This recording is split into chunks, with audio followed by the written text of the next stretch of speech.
Hi, I'm Tom Beasley from Flickering Myth. Great to speak to you, David. Hey, nice to speak to you. Congratulations on Hobbs and Shaw. Thank you. I had a really fun time with it. I wanted to ask, the Fast and Furious franchise, that's obviously such an amazing sort of bag of toys to play with as a filmmaker. What was that like to get into that world? I was really grateful to get into that world. I think coming from the stunt world and working my way up to the director chair, the Fast universe is like such the sort of like pinnacle of action. Obviously, the resources you have to play with, the budgetary support from the studio to do these, massive set pieces. So for me as an action junkie, it was a really good playground for sure. Absolutely. And when you're working with action, there aren't many better people to work with than Jason Statham, Dwayne Johnson, Idris Elba. No. What were they like? How helpful, I guess, were they in helping you kind of get your vision through on that set? They were all so helpful. I mean, meeting with Idris in the beginning of the process, like, his appetite to do more action was, you could feel it, and we were excited about it, so we trained him in sort of our 8711 style of action, and he sort of ate it up. Jason, I have a long relationship with, and I've actually choreographed many fight scenes with him in the past as a fight choreographer and a stunt coordinator, so it was great to reunite with him. And Dwayne, he's done so many great action movies. It was really good to finally get an opportunity to collaborate. Absolutely, and that all of the stuff in Samoa I thought was really incredible. Oh, thanks. It feels like one of the most ambitious things you've done. Was that the case when you were making it? It was. I mean, I think that the movie in itself was very ambitious when you think that we had stunt teams on 2 continents trying to figure out we're working in London, they're prepping in Hawaii, building big gags and rehearsing, and so there was logistically a big puzzle. But Samoa sequence, the amount of stunt people that we had there was pretty incredible. Yeah. And obviously with Dwayne being around and with Roman Reigns as well, you had some pro wrestling experience on the set. How much of that were they able to bring, I guess, to the action sequences? Well, we tried to do little homage to some of Roman's moves and Dwayne's very moves. Good. Yes, yeah. So we tried to lean into that for the fans.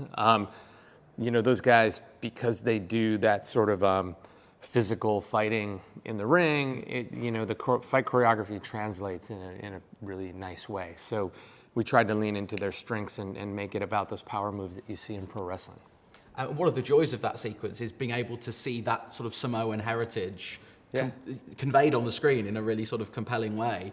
I guess, how did you make sure you did that sensitively? And obviously you had Dwayne there to help you with that, I guess. Yeah, it was really Dwayne's idea from the beginning. As a producer on the project, he brought this idea that he really wanted to sort of highlight the Samoan culture in a respectful, authentic way, but also have fun and show the mana and the spirit of it. And we had cultural advisors that we brought on, Samoan cultural advisor that sort of guided us through some of the traditional stuff and actually sort of what contemporary life would be on the island like. And then when we got to the Sivatau, the Samoan version of the haka, we had another sort of advisor come in and help us choreograph that.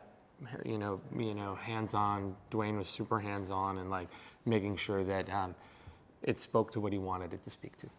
And with Jason, this is a guy who has been doing hand-to-hand combat on the big screen for forever, basically. Yeah. Did you struggle to find something he hadn't already hit someone in the face with?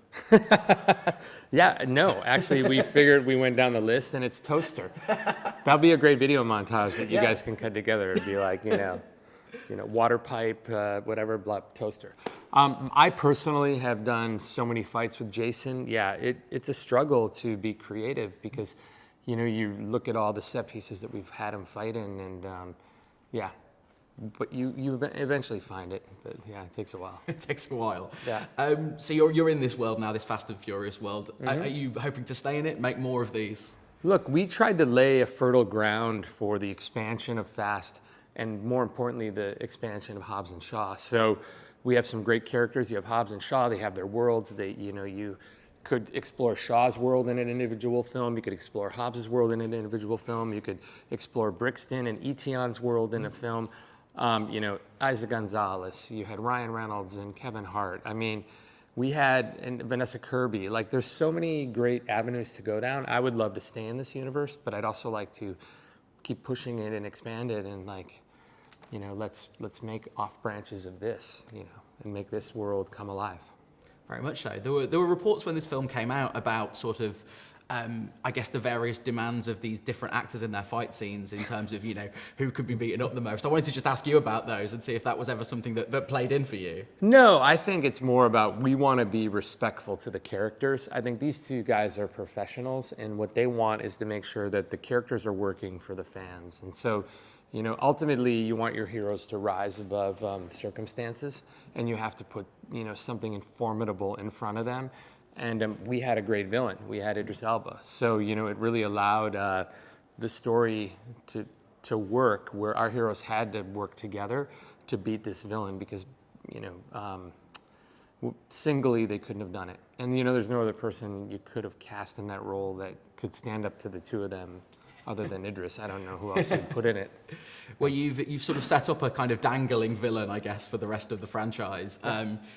Do you know the sort of payoff of that? Is that something you're going to communicate to whoever does the next one if it's not yourself? Well, we wanted to leave it mysterious, and I think, look, we have our plans, and I know Chris Morgan has this sort of grand plan, but we definitely want to leave it mysterious and like keep the audience guessing. Very much so. You've made now a real selection, I guess, of these action movies with various characters. Do you have an idea of who would win in a fight if it came down to Wick, Deadpool, Charlize Theron? I always think about that, and it's like, you know, death match, right? Exactly. I think you'd probably drag them all out in body bags at that point, because like they're all sort of superheroes in their own right. So it's hard to say who would win. And you know, you've got all of those open worlds. Are sort of any of them things you'd be looking to return to? You know, I know you're sort of still involved with Wick to an extent. Yeah. Would you be willing to go back and work with Chad again in a director role? I think, never say never. And I think I really love the thing that we created together in John Wick and the phenomenon that he's carried the torch on. And so to go back is not out of the question. And all the characters that I've been, you know, fortunate to be involved in, you know, going back to Deadpool, or, you know, seeing Lorraine Broughton on another adventure, or coming to this world and playing with the characters here. Like, I've been really blessed, you know, to, you know, again, be involved with all these great actors and characters. They're all been great experiences. I'd be willing to go back. That would be great. I mean, Deadpool especially is sort of, I know it's up in the air at the moment with various things, but I guess what's your take on it? Would you like to come back to Deadpool? And I guess, do you know where that character is at the moment? No, I don't know. I think we're kind of all sort of like waiting till the dust settles with Disney and Marvel, and like and what they want to do with him in the MCU. And yeah, I want to come back. Like, I mean, I love that world, and I love that character, and I love collaborating with Ryan and Rhett and Paul, and, you know, that team, that creative team that, you know, we made Deadpool 2 with, like, it was really good times. And again, like, it would be so fun to come back. And I mean, Ryan has some very fun moments in this movie. Yes. I imagine it was quite so easy for you to get hold of him. Well, it was so grateful that he would show up and like add his brand to this, and like let us have some fun. And we had fun on set, and he created a really cool character in Locke that hopefully they could use down the line if he wants to play in this universe. It's you know, it's all open, so who knows? Yeah, absolutely. We've talked about these massive films you've made in all of these different universes. I have to ask you about the Martin Scorsese comments about comic book movies and what it does or doesn't constitute cinema. What's your take on that, I guess? Look, everybody has their own opinion. I think that, you know, art at the end of the day is subjective, and you know, I would never put a judgment on anybody's work as an artist. You know, I think that, you know, Martin's done incredible films, and man, he's a genius. And I think that there's great comic book movies that are beautiful artistic expressions from great, you know, artistic minds. So I wouldn't want to, you know, put a label on any of that for anybody. You know, I think if people are enjoying it and they find satisfaction in it, then it's a worthy endeavor. That's great. Thank you so much for your time. It's been wonderful to speak to you. Thank you. Of course.